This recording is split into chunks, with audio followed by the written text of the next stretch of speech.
This is Cerebral Cinema. Movies of the mind. Chesterfield brings you Dragnet. Put a smile in your smoking. Buy Chesterfield. Smoother, cooler, best for you.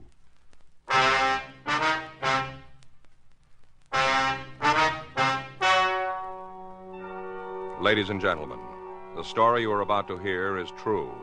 The names have been changed to protect the innocent.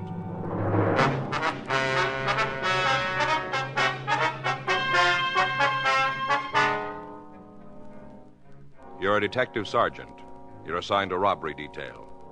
The owner of a small delicatessen reports that he's been robbed. He says the thief casually walked out of his store and disappeared. Your job? Find him.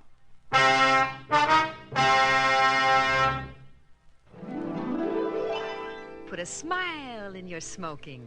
Next time you buy cigarettes, stop. Remember this. In the whole wide world, no cigarette satisfies like Chesterfield. Put a smile in your smoking. Instantly, you'll smile your approval of Chesterfield's smoothness. So smooth, so satisfying. You want them mild. We make them mild.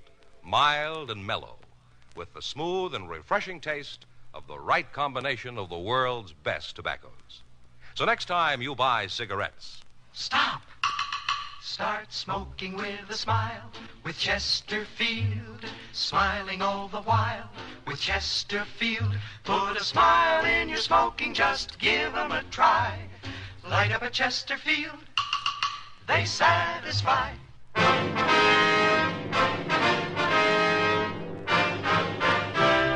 Dragnet, the documented drama of an actual crime. For the next 30 minutes, in cooperation with the Los Angeles Police Department, you will travel step by step on the side of the law through an actual case transcribed from official police files. From beginning to end, from crime to punishment, Dragnet is the story of your police force in action. It was Sunday, October 9th. It was overcast in Los Angeles. We were working the day watch out a robbery detail. My partner's Frank Smith. The boss is Chief of Detectives Thad Brown. My name's Friday. I was on my way back from communications. It was 3:48 p.m. when I got to room 27A. Robbery. I got it. Robbery, Friday. Yeah, just a second. Give me that pad, man. Yeah. All right, go ahead, please. All right, I have it. What happened? How long ago? All right. Right away. Thank you. Guy came into a delicatessen over on Sunset. Took out a pretty big order. Yeah? Sack full of money. 4:15 p.m. Frank and I drove out to a small combination delicatessen and grocery on the corner of Sunset and 3rd. The owner of the store, Mr. Paul Claypool, told us that the robbery had taken place approximately 20 minutes earlier. He said that the patrol car officer who had answered his call had left to make an immediate search for the suspect. Gave a real good description, I did. Yes, sir, you said that. Kept my wits about me. All the time that young hoodlum was in the store, I was studying him. Didn't let him catch on, of course, but I was making mental notes. I wonder if you'd tell us just what happened, Mr. Claypool. How's that? Well, we'd like to hear about the robbery right from the beginning. Oh, checking up on me, huh? Sir? Making sure I give you the same story I gave that other cop. Oh, no, sir, that's not the idea. I told him everything there was to tell. Well, we'd like to hear it, too, that's all. You ain't going to hear nothing different from what he did.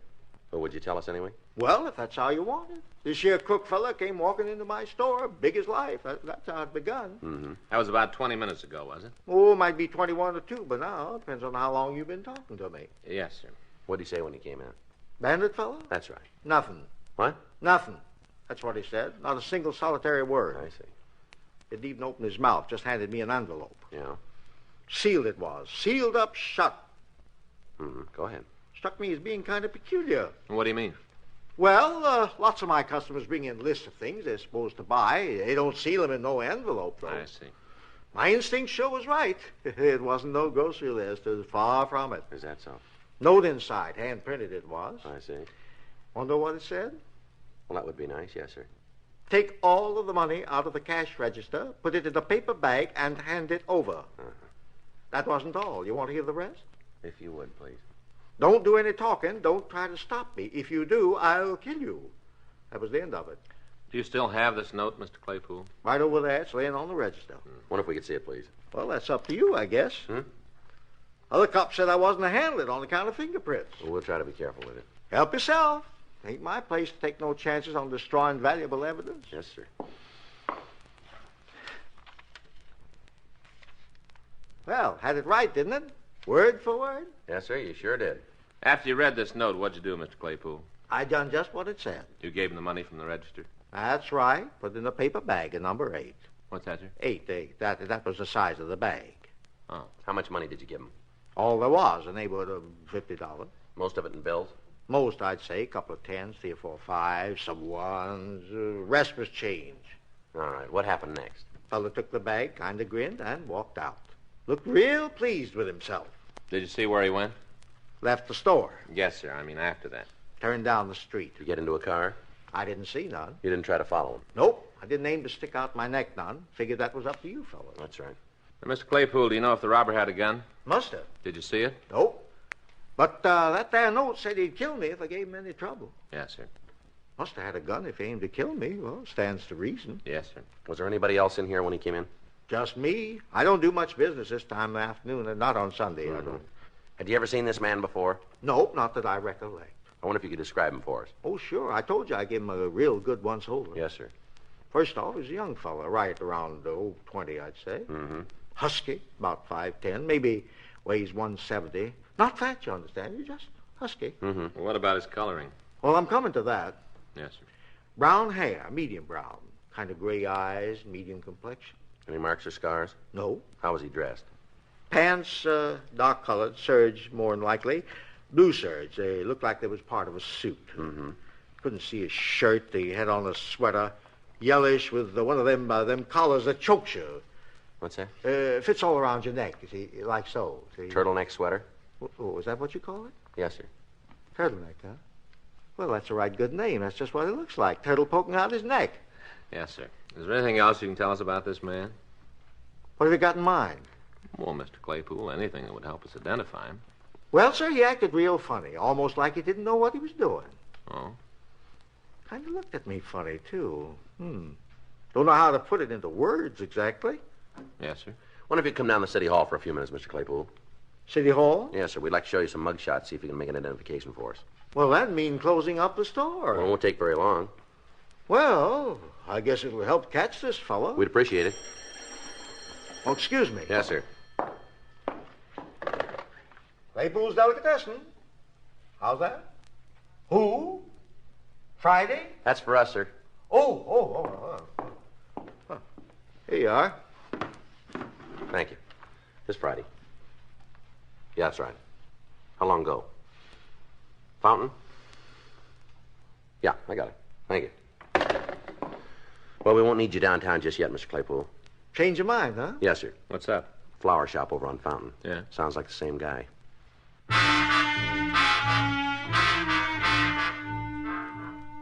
Frank and I told Mr. Claypool we'd check with him later. We left the delicatessen and drove out to the Pringer Flora shop on Fountain and Selma. 4:42 p.m., we talked to the victim, Miss Norma Devereaux. She seemed to be extremely agitated. She told us that a man had walked into the store about 4:30 and gave her a sealed envelope. She showed us the note the envelope had contained, and it appeared to be a duplicate of the note Mr. Claypool had been given. Did this man say anything to you, Miss Devereaux? I don't remember. I don't think so. Well, did you say anything to him? Oh, I was too scared. Yes, ma'am. How much money did he take? Well, I gave him all there was, everything in the register. I see, but about how much would you say? I'm not sure. You see, I don't work here. I was just helping out. Mm-hmm. The store belongs to my sister and brother-in-law. I see. They wanted to take their children for a ride this afternoon, so I said I'd look after the shop. Yes, ma'am. Oh, I never should have offered. I might have known something like this would happen. I've had a funny feeling all day long. Is that right? It's a bad week for me anyway, this whole week. Huh? According to my horoscope. Oh. And you don't have any idea how much money was stolen, Miss Devereaux? Well, I don't think it was very much. A few bills and some coins. Mm-hmm. Do you happen to know what day this is? The date, I mean? Yes, ma'am. This is the 9th. The 9th. Oh, I might have known. She said to be especially careful on the 9th and the 11th. Why didn't I pay more attention to that last reading? It certainly cost me enough. Mm-hmm. Now, Miss Devereaux, you noticed where this man went when he left the shop? What? Did you notice where he went? Oh, no.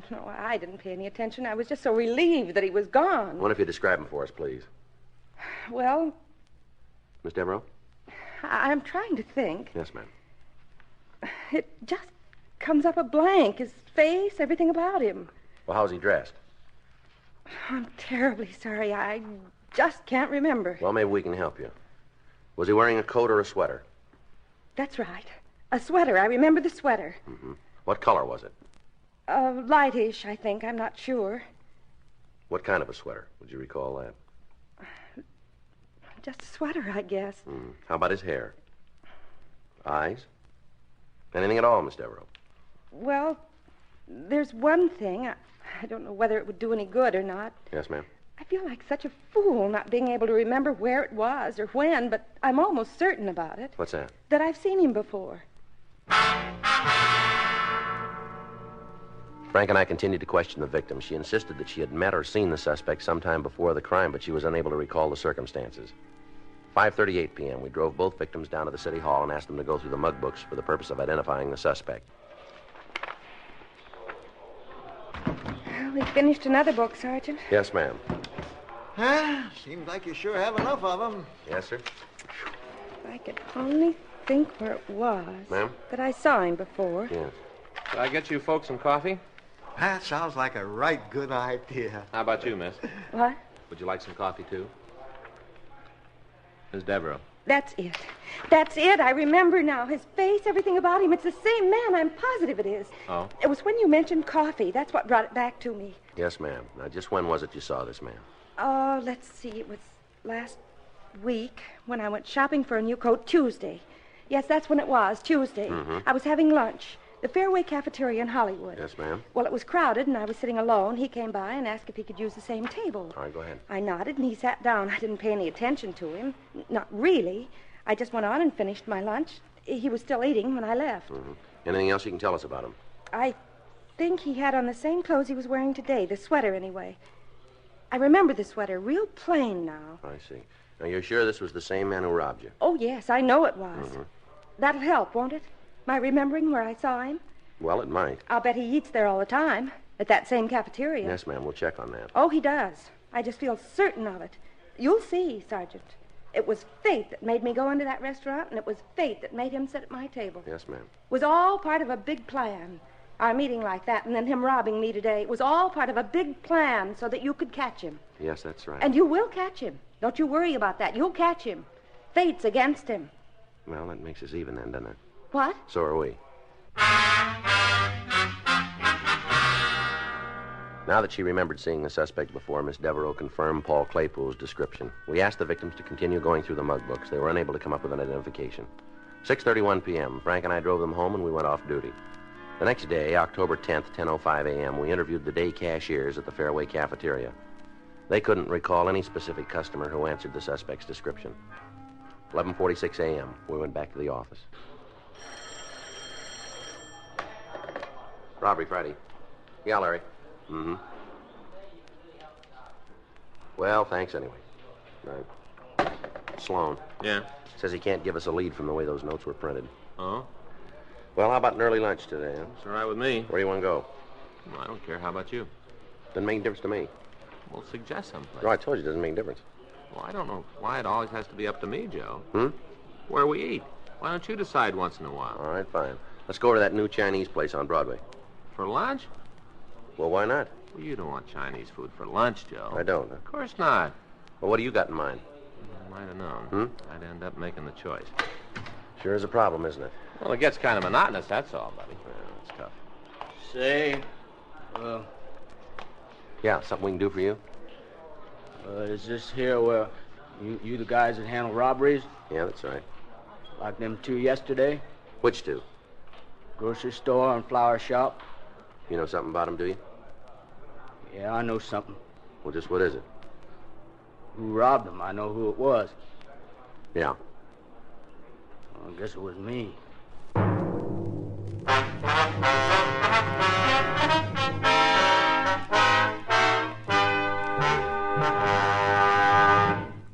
Put a smile in your smoking. Next time you buy cigarettes, stop. Remember this. It's today's biggest cigarette news. Chesterfield is made the modern way with Accuray. The Accuray controller is the greatest improvement in cigarette making in years, and it's a Chesterfield exclusive. This amazing quality detective electronically checks and controls the making of your Chesterfield, giving a uniformity and smoking quality never possible before. So buy Chesterfield today. For the first time, you get a perfect smoke column from end to end. A perfect smoke column from end to end. From the first puff to the last puff, your Chesterfield smokes smoother. From the first puff to the last puff, your Chesterfield smokes cooler. From the first puff to the last puff, Chesterfield is best for you. Next time you buy cigarettes, stop. Remember, Chesterfield is made the modern way with Accuray. Put a smile in your smoking, just give 'em a try. Light up a Chesterfield, they satisfy.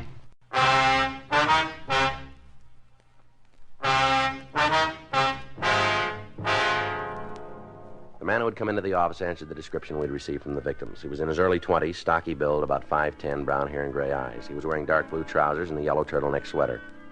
He told us that his name was Harvey Tilden and that he lived in a rooming house on West Ivar. He readily admitted the 2 robberies, but he insisted that he had not meant to commit the crimes. I didn't know what I was doing, that's all. I just didn't know. Well, what are you trying to sell us? Were you drunk? Of course not. I hadn't had a drink, not even a beer. Well? Well, he told me it was money they owed, that I was collecting it for him. Who told you that? Stoney. Who's Stoney? Well, that's all I know him by, Stoney. And you were collecting money for him, is that it? Uh-huh. And you expect us to buy that, too, don't you? No, I guess not. Well, then why don't you try giving us the truth? Well, look, now, I'm not the brightest guy in the world. If I was, I wouldn't be in this mess. Yeah. I come to you of my own accord, didn't I? Well, maybe you got scared. Maybe you figured it'd go easier with you if you gave yourself up. Isn't that it? Yeah, I guess I can't blame you for thinking that. Sure was a dumb trick. Well, why'd you do it then? 'Cause I didn't know, 'cause he told me it was just a job I was doing. Mm-hmm. Stoney told you. Yeah, that's right. All right, now let's hear it your way. Yeah, well, he said he worked for a kind of collection agency, you know, where they go after them deadbeats, you know? Yeah. Well, he said he had to have somebody to help him, only part-time, but the pay would be good. Yeah. Offered me the work. Mm-hmm. I ain't had a steady job lately. Sound kind of good to me. Yeah, go ahead.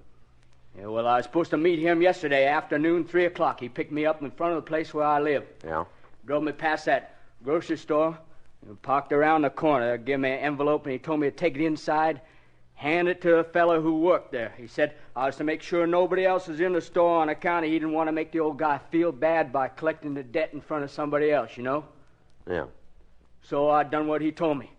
I give the old guy the note, he give me the money, and I took it back to Stoney. Well, where was he while you were in the store? Well, around the corner, like I said. Why didn't he go in with you? He wanted to see if I could handle it myself, on my own, you know. That's what he told me. Mm-hmm. Well, then we drove over to that there flower place. Same routine. Yeah, only this time I got kind of suspicious, you know. Yeah. She acted so scared, the lady there. It didn't seem to me that having to pay up a debt would make somebody so scared. I told Stoney afterwards, he said it was just an act that they all put on like that. Mm-hmm. Yeah, well, I didn't exactly believe him, so next place we stopped, I opened up the envelope before I went inside, and I read that there note. Yeah, well? Well, I didn't know what to do. Finally, I went back to the car, and I really told him off, Stoney. I told him I wasn't no thief. I told him he had to return all that money. What did he say? He just laughed at me. He said I was the biggest pigeon he ever met. I said if he didn't take back the dough, I'd go to the cops. He told me you'd throw me in jail, that you'd never believe a word I told you. Mm-hmm. What happened then? I got out of the car. I said I wasn't no crook and nobody was going to make me be one. Mm-hmm. I was heading right for the police station, then I got to thinking. I seemed like maybe he was right, that nobody would believe a story like this. Yeah. So I went home. All right, why'd you come in today? Well, I didn't sleep none too good last night. It's kind of worrying me what I'd done. I figured maybe he'd find some other sucker like me and pull that same stunt over again. I didn't want him to get away with it, so I decided to take my chances on you guys. I ain't going to get a short count now, am I? You know where the Stoney lives? No, he never said, not to me. And you don't know his last name either. Well, where'd you meet him? Hentley's gym. Or on Olympic, I hang out there sometimes. You a fighter? Oh, I had some bouts, yeah. Mm-hmm. Well, how'd you and Stoney get acquainted? Oh, I don't know. We just started talking one day last week. He come in for a steam bath, and afterwards we were both watching some of the guys work out. I see. He was there again on Saturday. That's when he offered me this job. Mm-hmm. What kind of a car does he drive? Chevy? Sedan? No, coupe, hardtop, last year's model. You know the license? No, I don't pay no attention. Hmm. It wouldn't matter if I did. I ain't much at remembering things. Yeah. Can you tell us what Stoney looks like? Yeah, why, he's a big fella, sharp dresser. How old is he? 35, maybe 40. Mm. What color's his hair? Sort of red. Anything else? Scars, anything like that? No. That's the whole story, huh? Yeah. You didn't know you were robbing those stores? You didn't have any idea? Honest, I didn't. Sounds crazy, don't it? Yeah, it does. Joe, talk to you for a minute. Yeah. You wait right there, Tilden. Yeah, okay. You must think we're pretty done, expecting us to fall for a line like that. Yeah. What's he take us for? I don't know. It couldn't be true, not a word of it. Yeah. Heck of it is. Yeah. Such a darn fool story, Joe. I just can't help believing him. Well, move over. So do I. Frank and I continued to interrogate the suspect. He maintained his innocence, and we were unable to shake him. We ran the name Harvey Tilden through R&I. They had nothing on him. We also ran the name Stoney through the moniker file, and we came up with two possibles. We pulled the mug shots and showed them to Tilden. He tentatively identified one of the photos, James Brightstone, but he wasn't positive. We telephoned Brightstone's last known address, a small downtown hotel. They told us he'd moved during the summer, and they had no idea of his present whereabouts. We checked DMV and our own vehicle records. They reported that a late model Chevrolet was registered in Brightstone's name. Harvey Tilden was held in custody for further questioning. 4:08 p.m., Frank and I drove over to Hentley's gym on South Olympic and talked to the owner, George Hentley. What's right? I'm it. Stoney. Yeah, that's right. Full name maybe James Brightstone. We're not sure.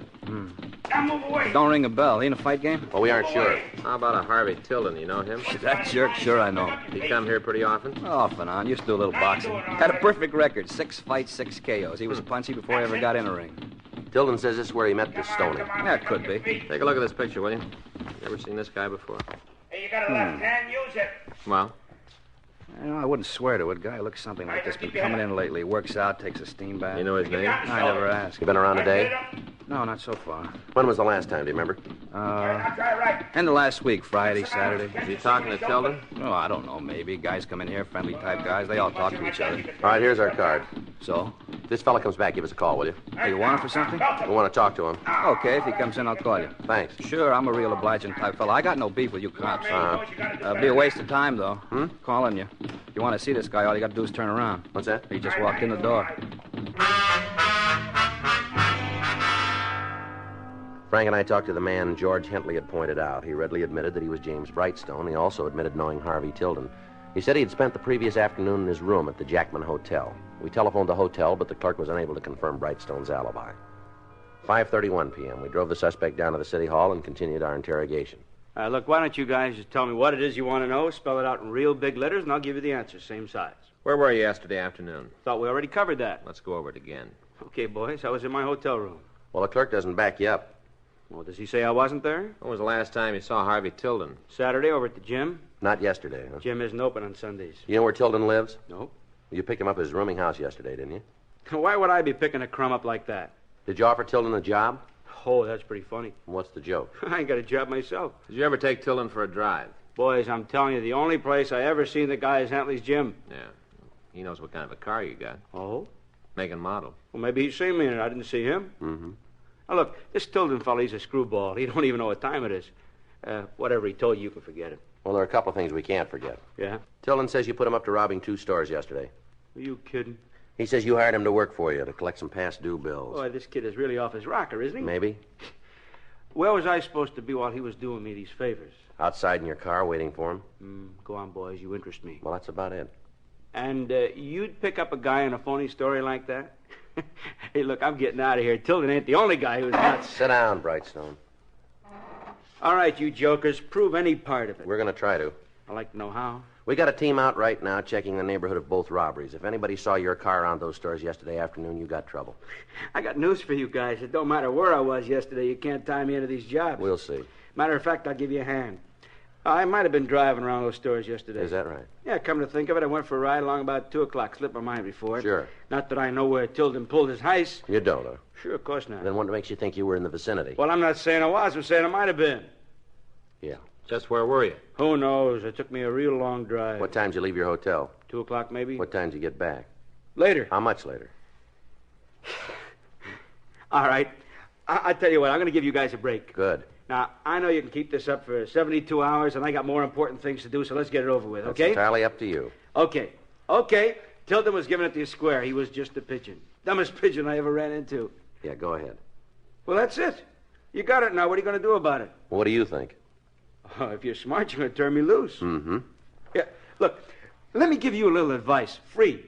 So Tilden was a fall guy, all right? I admit it to you guys. Yeah. But to nobody else. Anybody else asks me, I deny it, the whole thing. So you might as well play smart. You figure on sticking me with this rap, you got to have a signed confession. I ain't going to give it to you. Well, now maybe we won't need it. Boy, you got the biggest rocks in your head. Tilden was in those stores, I wasn't. He took the money, I didn't. You go into court, you come out looking dumber than he does. Mm-hmm. It's my word against his. You think anybody in their right mind is going to believe this boy? You think he'd stand a chance of convincing the jury? Well, he might. Fat chance. He convinced us.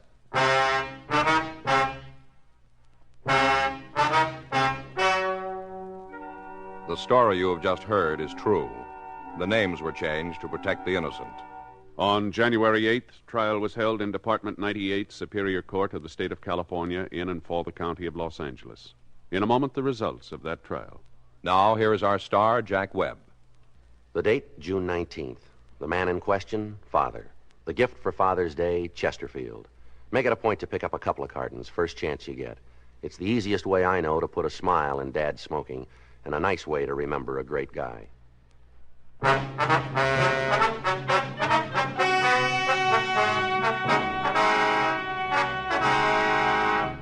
The district attorney failed to issue a complaint against Harvey Tilden. James Hill Brightstone was tried and convicted of robbery in the second degree, 2 counts. Robbery in the second degree is punishable by imprisonment in the state prison for not less than 1 year.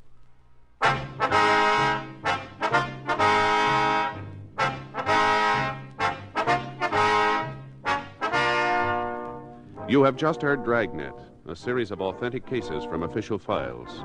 Technical advice comes from the Office of Chief of Police W.H. Parker, Los Angeles Police Department. Technical advisors Captain Jack Donahoe, Sergeant Marty Wynn, Sergeant Vance Brasher. Heard tonight were Ben Alexander, Vic Rodman, Virginia Gregg, Eddie Firestone. Script by Frank Burt. Music by Walter Schumann. Hal Gibney speaking. Watch an entirely different Dragnet case history each week on your local NBC television station. Please check your newspapers for the day and time. Chesterfield has brought you Dragnet, transcribed from Los Angeles. This is it, L&M filters. It stands out from all the rest. Miracle tip, much more flavor. L&M's got everything. It's the best. Notice the color of L&M's Miracle Tip.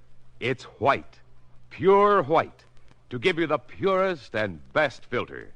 And L&M gives you a rich, good-tasting, fully satisfying smoke, the kind you can get only from highest quality tobaccos. Buy L&M. It's got everything: flavor, taste, mildness, and the best filter. L&M. A courageous chaplain, honored as Mr. Citizen, thwarts a prison break and converts a juvenile delinquent to a new way of life. Don't miss Mr. Citizen this week. Check your local TV listings for time and station. Hear Dragnet next week, same time, same station.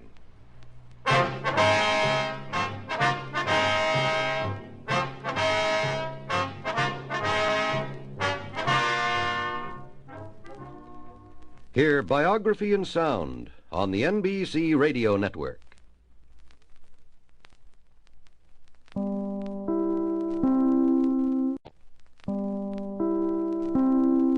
Cerebral Cinema hopes you have enjoyed this movie of the mind.